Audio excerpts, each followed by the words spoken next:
In a recent video I did on fibromyalgia, I was discussing some of the predispositions, precursors, things which seem to predicate patients and individuals and clients who will get fibromyalgia presentation. And I got really fascinating, well, several lovely comments back, and I wanted to pick up on one here, which I think is very insightful and inspired, really, and said, I suspect it is cell damage response crippling the mitochondria due to viral activity. On a hunch, based on an MIT study, I took a Lyme test, and it turns out that I've been infected like many years ago, and that's my predisposition. And COVID came on top of that and stayed active since. So it sounds like this individual might have long COVID potentially. Yeah, now I'm not an immunologist, but I made it my business to understand the immune system as part of an understanding of the whole human. And certainly, what I wanted to say here is I like this comment because there's so much stuff on the nervous system now. Like, it seems like the nervous system is responsible for everything. It's very much the en vogue thing right now. And certainly how that relates, you know, the PNIE system, the immune system and the nervous system are in close relationship.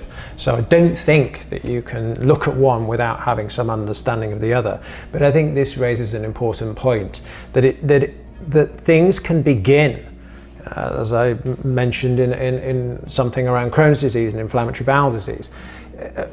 Antibiotics, other medications, anticoagulant medication, etc., can disturb gut microbiome, and so then create an input of dysregulation to the autonomic nervous system. Similarly, of course, pathogenic invasion in the form of viral loads is going to have an impact at a cellular level on the mitochondria, and the mitochondria, of course, are very responsible for energy production within the body, ATP, adenosine triphosphate, and so yes, chronic fatigue is likely to occur with the impact of any kind of virus, Lyme disease, COVID, or other invasions, is going to have an impact at a cellular level.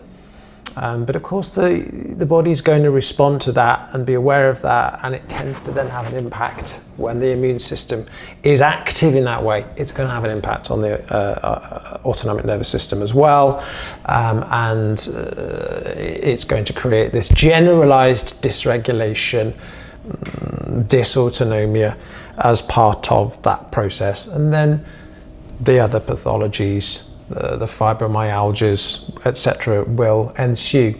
So thank you for that comment, because I think it raises an important point that there is more to chronic health issues than just a nervous system, but understanding how invasion to the from the viral or bacterial system is going to tie into chronic disease.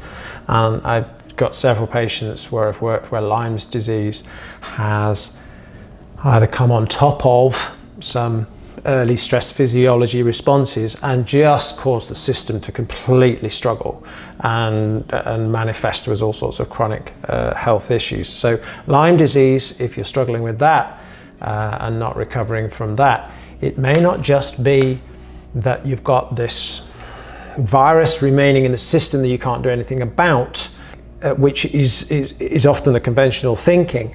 But what if we see it as it's not just the virus, but it's what chain reaction has that set off, and what are the pieces that we can do to address the consequences? And if we can address the nervous system, if we can address the chain reaction responses, then very often we can improve patients' symptoms quite significantly. Hi, I'm Roger. Thanks for watching the video. Hope you enjoyed it. And don't forget to hit the like and subscribe buttons.